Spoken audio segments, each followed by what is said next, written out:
지난주에 부활주일 예배와 성찬식이 있었습니다. 근데 오늘 와서 보니까 또 앞에 뭔가가 있지요. 지난주에는 절기에 따른 성찬식이었고 의미는 같지만 이번에는 한 달에 한 번씩 우리 교회가 정한 그 성찬식입니다. 네, 연달아 2주를 하니까 여러분 가운데 이런 생각을 할 수 있을 것 같아요. 다른 교회는 특별할 때 한 번 하는 이 성찬식을 이놈의 교회는 뭐 이렇게 자주 하나 이게 도대체 뭐라고 이렇게 생각할 수가 있을 수 있을 것 같습니다. 네, 맞습니다. 어떤 교회들은요 특별한 절기 위주로 성찬식을 행합니다. 그러나 사도행전 2장 42절에 의하면 기도와 교제와 말씀을 가르치고 배우는 것과 더불어 성찬을 예배에 4가지 중심 요소에 넣을 정도로 성찬을 강조합니다. 그리고 사도행전 2장 42절뿐 아니라 20장 7절에 의하면 초대교회에서는 공동의 식사가 성찬식에 같이 포함이 되어 있었는데 매일 혹은 적어도 매주 한 번씩 모일 때마다 행해졌음을 엿볼 수 있습니다. 지금은 성찬과 식사가 분리되었지요. 처음에는 같이 진행되었지만 그러나 현대를 교회에 오면서 이렇게 분리되다 못해서 성찬식이 아예 원래 의도와 다르게 어쩌다 한 번씩 행해지는 특별 예식이 되어서 오히려 너무 자주 행해지지 않는다. 그 의미가 퇴색되어 간다라는 지적도 있습니다. 아마 성찬식을 한 달에 한 번 정도로 우리 교회 정하실 때는 담임 목사님의 특별한 목회 철학이 있는 것 같고 저도 동의합니다. 그렇다면 우리에게 이렇게 성찬은 자주 다른 교회에 비해서 많은데 도대체 어떤 의미가 있는 것일까요?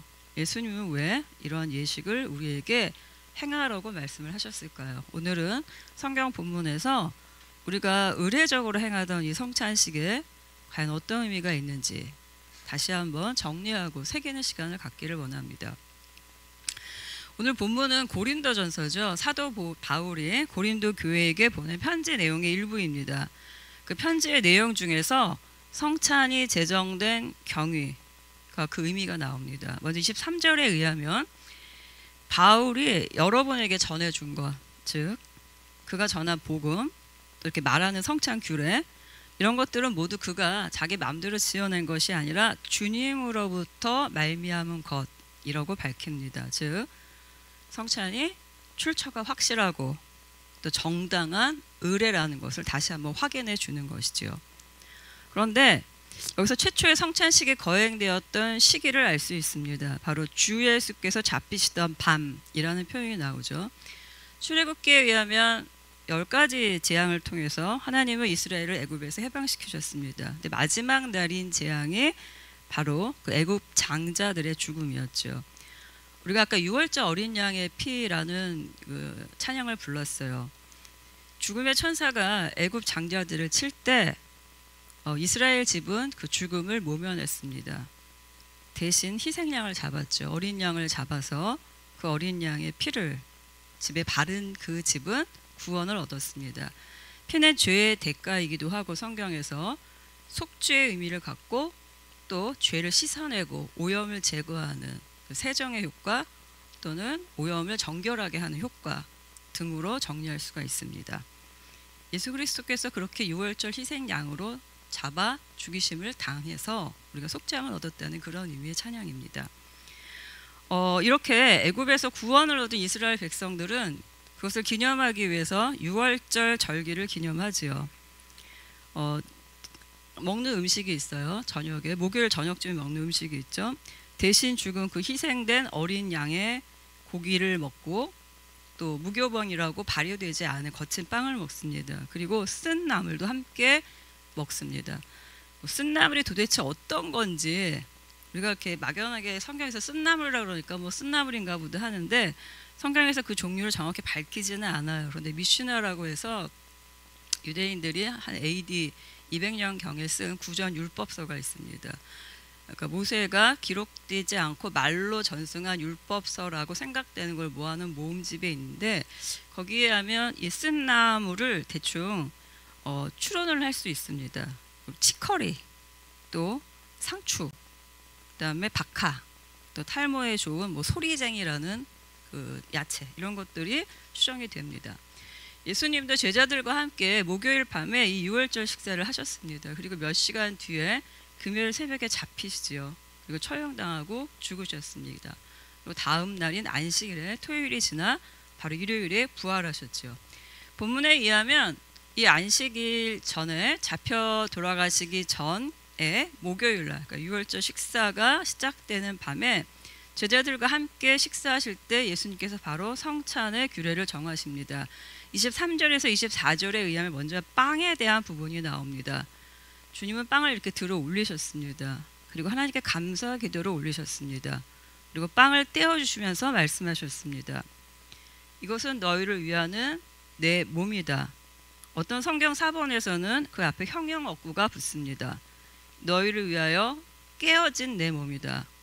으스러진 내 몸이다. 찢겨진 내 몸이다. 이렇게 앞에 형용사가 붙는 성경 사본도 있습니다.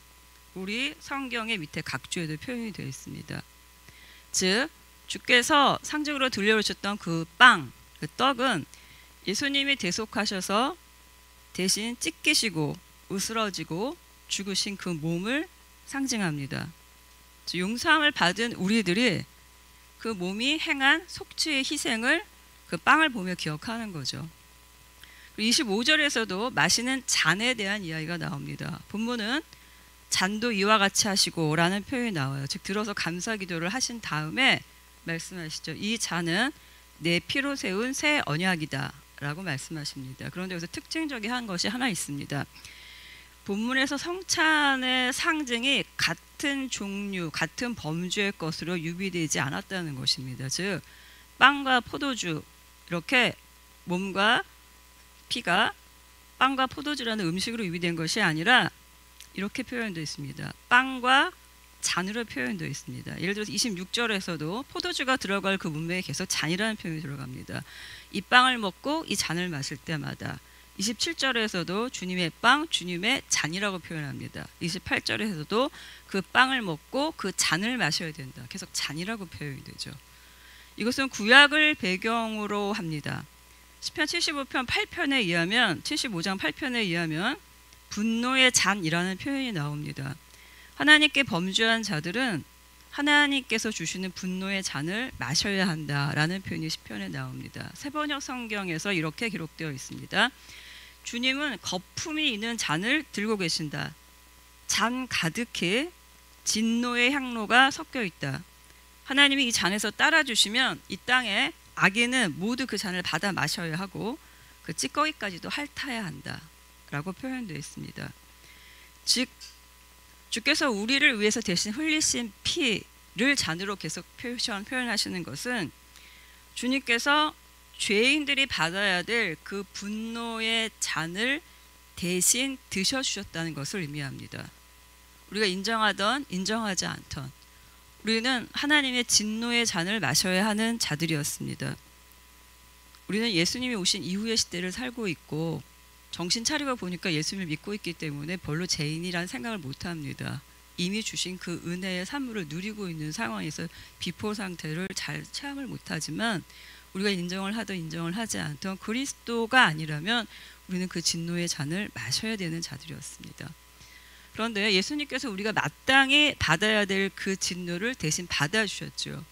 그리고 그분의 피로 우리가 하나님과 화평하게 해주셨습니다. 즉 분노의 잔은 치워지고 대신 은혜의 잔을 우리에게 내어주신 것이죠. 우리는 성찬을 행할 때마다 뭔가 엄숙한 분위기에 압도돼서 그냥 이렇게 경건하게 뭔가 거룩한 분위기로 싫지는 않고 이렇게 진행할 때가 참 많습니다. 그런데 우리가 그 잔을 마실 때마다 이것이 내가 마셔야 됐던 죽음의 잔이었는데 이 죽음의 잔, 사극에서도 사역을 받잖아요. 이 죽음의 잔이 이제는 구원을 얻는 은혜의 잔으로 바뀌었구나 하면서 그 감격이 얼마나 우리 마음에 있는지 모르겠습니다. 사실은 연극처럼 화려하지도 않죠. 성찬식이요. 영화처럼 뭔가 이렇게 줌인돼서 포커스가 돼서 굉장해 보이지도 않습니다. 일상의 한 조각 같은 순간이에요. 그런데 이 평범한 순간 속에서 사실은 보석 같은 주님의 희생이 숨겨져 있습니다. 우리가 늘 행하는 이 성찬이 그냥 행하는 성찬이 아니라 애써서 다시 한번 주님을 기억하고 그 주님이 초라하게 나를 위해서 십자가에서 죽으셨구나를 되새기며 내게 주신 이 삶이 얼마나 감사한지 다시금 누리는 시간이 되기를 원합니다. 25절에 의하면 그분이 대신 마셔주신 분노의 잔, 다시 말하면 그 잔을 가득 채운 그리스도의 피가 이제는 우리의 구원을 위해 주님께서 새롭게 세우신 새 언약이 된다고 말씀하셨습니다. 신약은 새로운 언약이라는 뜻입니다. 이 새로운 언약은 갑자기 뜬금없이 예수님이 들고 나온 얘기가 아니라 사실은 구약에서도 예언되었던 이야기입니다. 예레미야나 에스겔서 같은 선지서에서 거론이 되었습니다. 예를 들어 예수님이 오시기 전에 500년도 더 전에 예레미야 31장 31절 이하에서는 바로 이 새 언약이 예언됩니다. 예레미야 당시는 이스라엘이 범죄해서 포로로 끌려가고 나라가 망하던 시절이었습니다. 그때 예레미야 본문에서 이렇게 말합니다. 과거 애굽에서 탈출하고 시내산에서 내가 너희들과 언약을 맺었지만 너희들이 그 언약을 지키지 않았다. 내가 너희를 돌봐주는 남편으로서 너희를 보호해 주었지만 너희는 나의 사랑을 배신했다. 그러나 그럼에도 불구하고 제가 풀어 설명하는 겁니다. 나는 이 사랑에 쓰디쓴 상처를 가지고 좌절하지 않는다. 다시 한번 너에게 마음을 새롭게 하는, 너희는 내 백성이 되고 나는 너희 하나님이 되는 새 언약을 맺을 것이다 라고 새 언약에 대해서 말씀하십니다. 소망의 언약이지요. 결코 사람은 지킬 수 없었던 그 언약을 이제는 우리가 그걸 지킬 수 있게 중개자를 보내셔서 그 언약을 완성시켜 주신다는 그 새 언약이 이렇게 에스겔서나 또 예레미야서에서 이미 예언되어 있었습니다. 이제 그리스도의 피가, 즉 인간들은 지킬 수 없었던 그 언약이 그리스도의 피가 미리 선행되어져서 언약을 이루신 것이지요. 사람이 1대1로 하나님과는 지킬 수 없었던 하나님께 신실함, 그의 백성이 됨, 그리고 율법을 다 지켜서 순종해서 거룩하게 됨, 이것이 불가능해지니 그리스도께서 이미 그 몸으로 율법의 모든 조문을 완성하고 본인이 언약의 조건을 다 성취하셔서 우리에게 그 언약의 대가의 은혜를 선물로 주시는 그 새 언약을 그분이 피로 세우신 것이죠. 중보자가 나타나신 것입니다. 24절에서 25절에서는 다시 주님이 말씀을 이어가십니다. 이제 너희는 이 의식을 행하여 주님을 기억하라라고 명령하셨습니다. 기억에는 힘이 있지요. 과거의 일들을 다시 기억하는 것은 우리의 현재의 모습을, 지금의 우리의 모습을 만들어진 그 근원으로 다시 돌아가서 내가 어떤 자리에 있었는지, 그리고 어떤 과정을 거쳐서 이 자리까지 왔는지, 나의 정체성은 무엇인지 그것을 다시 확인하게 해줍니다. 그리스도인들은 예수님의 대속적 죽음으로 하나님과 화해하게 된 존재입니다. 그분의 백성이 되는 관계가 형성되었지요. 즉 성찬을 행할 때마다 우리는 과거에 우리가 애굽의 노예 같은 존재였지만, 죄의 노예, 사단의 노예 같은 존재였지만 이제 그리스도로 인하여 하나님께 받아들여진 존재, 하나님과 화해된 존재, 그런 존재라는 그리스도인의 정체성을 다시 한번 확인하게 됩니다.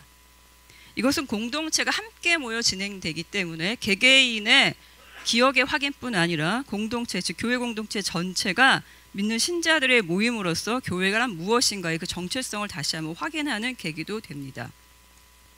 그런데 이렇게 성찬은 우리 개개인이 하나님에게 받아들여진 어떤 그리스도의 대속적인 죽음을 기억하는 것 이외에도 본문에서는 추가적인 여러 가지 의미를 더 밝힙니다. 본문을 이어서 26절에서 이렇게 말씀합니다. 그러므로 이 빵을 먹고 이 잔을 마실 때마다 주님의 죽으심을 선포하는 것이다 라고 말합니다. 즉 성찬은요, 기억하는 것뿐 아니라, 과거의 일들을 기억하는 것뿐 아니라, 그래서 내가 지금 어떻게 여기까지 왔나를 기억하는 것뿐 아니라 복음을 선포하는 것이기도 합니다. 성찬은 보이는 말씀이기도 하지요. 성찬을 행하는 것을 통해서 성도는 우리에게 임하신 그분의 은혜를 다시 한번 깊이 깨닫고 이 힘을 가지고 새로운 삶을, 내게 임하신 새로운 삶을 전할 그 힘을 가지게 됩니다. 보이는 말씀의 성찬을 통해서 다시금 묵상한 그 깊은 복음이 내 자신에게도 다시 나의 옛 스토리를 들려주죠.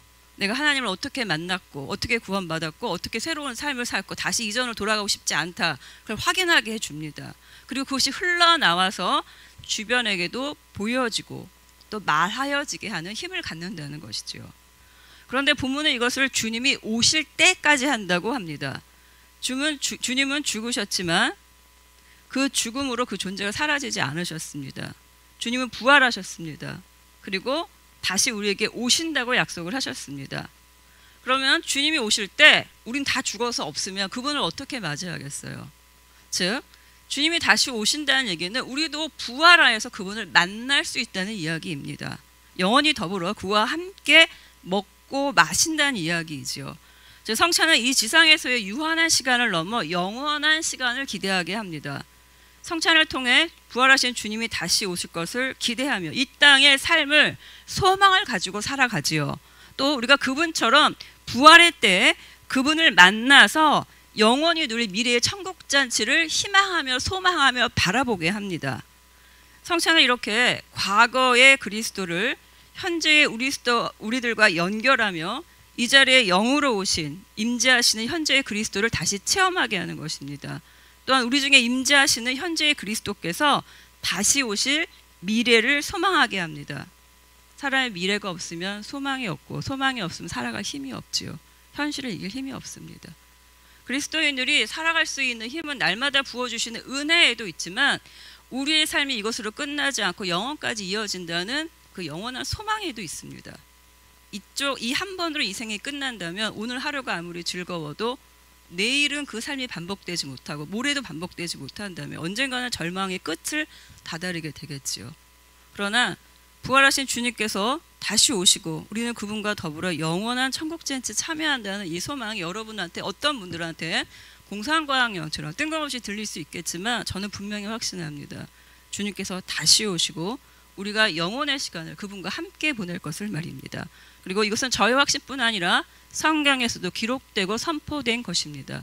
여러분 모두 이런 소망을 가지시기를 바랍니다.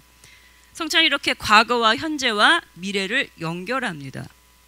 그런데 본문은 성찬이 과거의 주님을 기억하는 것 이외에 미래를 바라보게 하고 우리를 소망을 가지게 하는 그 기능 외에도 다시 두 가지 현재적 기능을 더 강조합니다.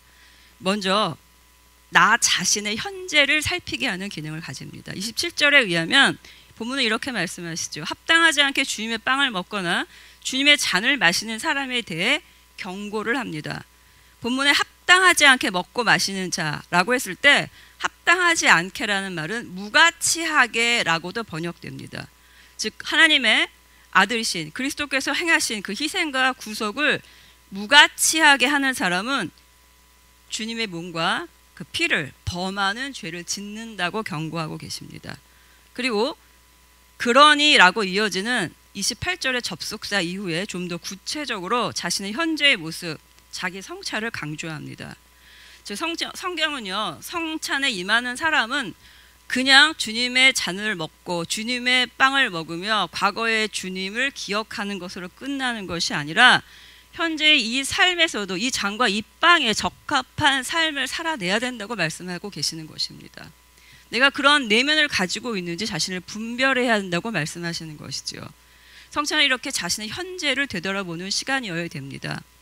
하나님 앞에서 내게 주어지신 나에게 맡기신 이 책임을 느끼는 시간이 되어야 된다는 것이지요.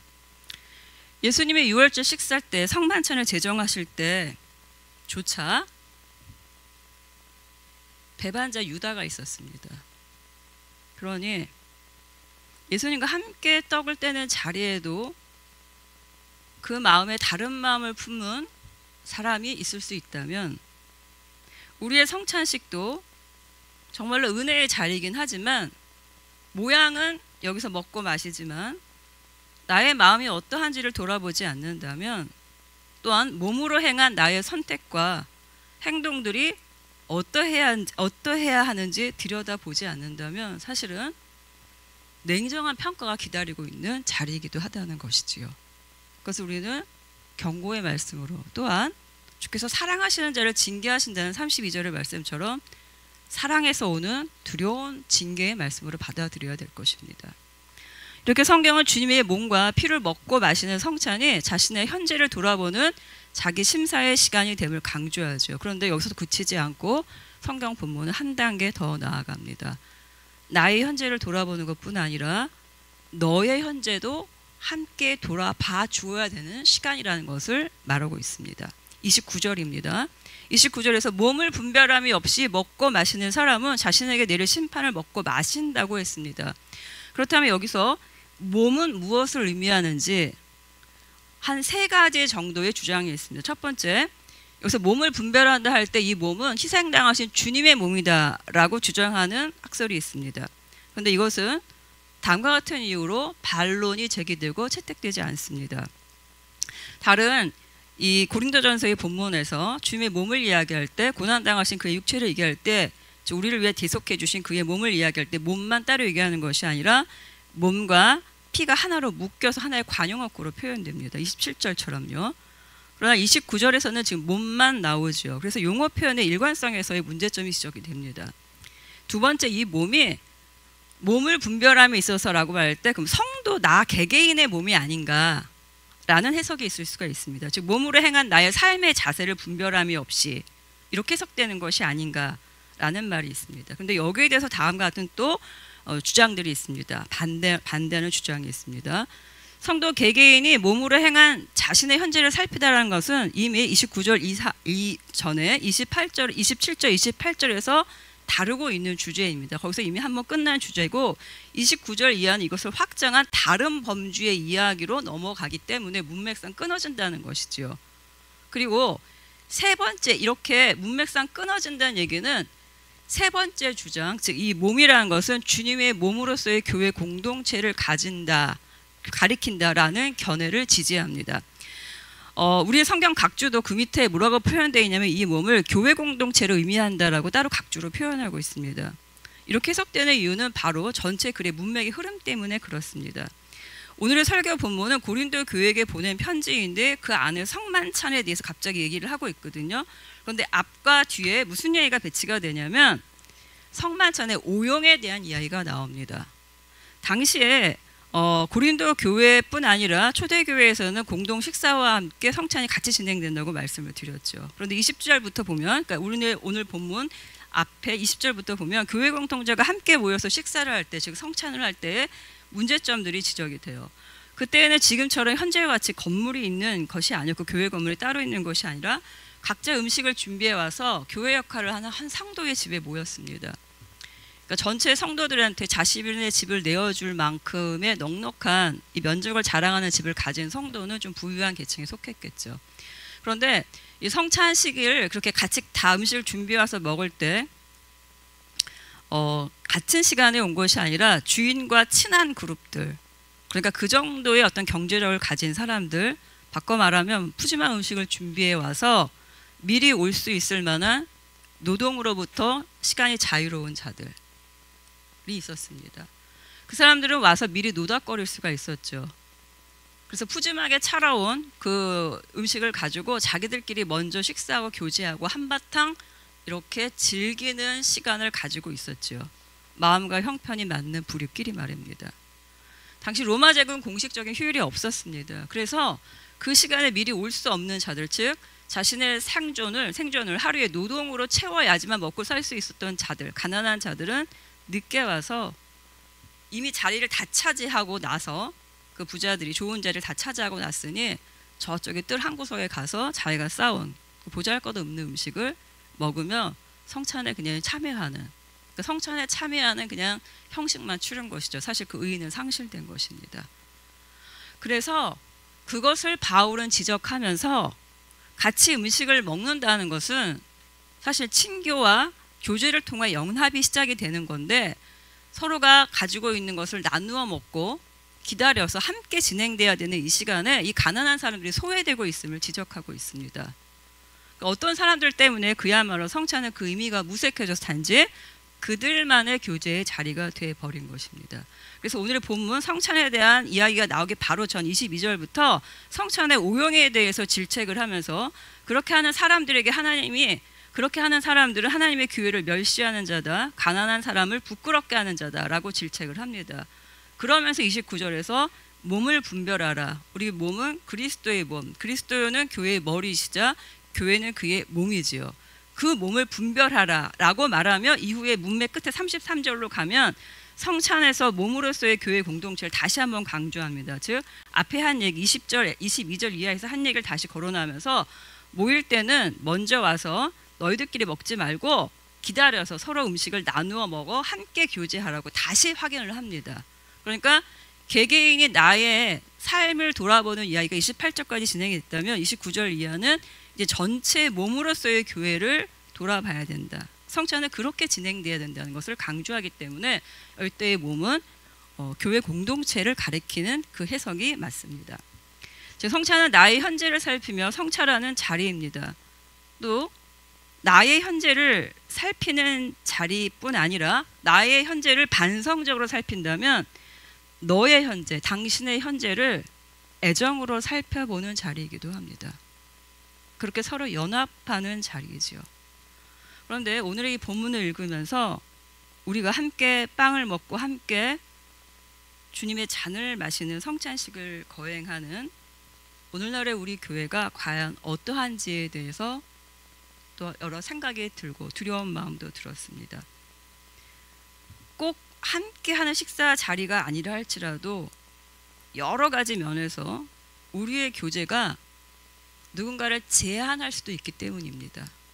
우리의 교제의 범위에 누군가를 선택적으로 출입을 허가하고 말 수가 있다는 것이지요. 꼭 부유한 자, 가난한 자라는 경제적 격차가 아니라 할지라도 우리의 교제가 사실은 서로 편안하며 이해관계가 맞는 몇 사람들만이 이끄는 몇 개의 그들만의 리그들로 끝날까 하는 두려움이 있습니다. 이것은 단순히 제 염려만은 아닙니다. 성경 본문은 그 뜨거웠던 초대 교회에서 일어났던 일을 지금 고발하고 있거든요. 그렇다면 그 뜨거웠던 초대 교회에서조차 이렇다면 기독교 인구가 서서히 줄어드는 21세기, 냉정한 21세기에 이 자본주의 사회의 교회에서 그러한 일들이 얼마나 세련되고 보이지 않게 미화되어서 일어날 수 있겠습니까? 물론 우리 교회는 성도 수가 많지 않아서 이렇게 범주를 잡을까 싶어도 많이 잡지도 못하지만 그러나 얼마든지 우리도 그런 죄의 미혹에 빠질 수 있습니다. 반드시 우리 교회만의 문제가 아니라 또 우리가 믿음의 공동체가 우리 교회도 있겠지만 또 나의 학교에도 있을 수가 있고 나의 지인 그룹에도 있을 수가 있고 또 여러 단체도 있을 수가 있습니다. 같은 주의 형제 자매들끼리 세상에서 행하는 대로 그렇게 너의 자리와 나의 자리를 구분짓는 일이 있다는 것은 사실은 심판을 자초하는 일이라고 성경 본문은 말씀하고 있습니다.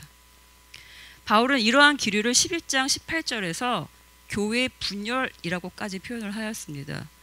물론 사람마다 각자의 기질이 있습니다. 취향이 있지요. 마음이 맞는 사람이 있을 수 있습니다. 또한 연합한다고 해서 서로의 사생활의 존중함 없이 어떤 선 없이 마구잡이로 서로를 침입해서도 안 되지요. 그러나 적어도 한 자리에서 성찬을 행하는 우리가 실상은 너와 나의 경계를 정하고 옆을 제한하면서 겉으로는 티나지 않게 그러나 결국 다 티가 나게 그렇게 조절해 가며 이미 마음으로 예의 있게 그를 거절하고 있다면 그것은 성찬을 올바르게 참여하는 것이 아닙니다. 또는 아예 무관심한 더 큰 죄악을 저지를 수도 있습니다. 세상에 많은 단체와 조직이 있지요. 대부분 다 이해관계로 돌아갑니다. 그러나 교회는 그리스도의 피로 구속받은 굉장히 특별한 곳입니다.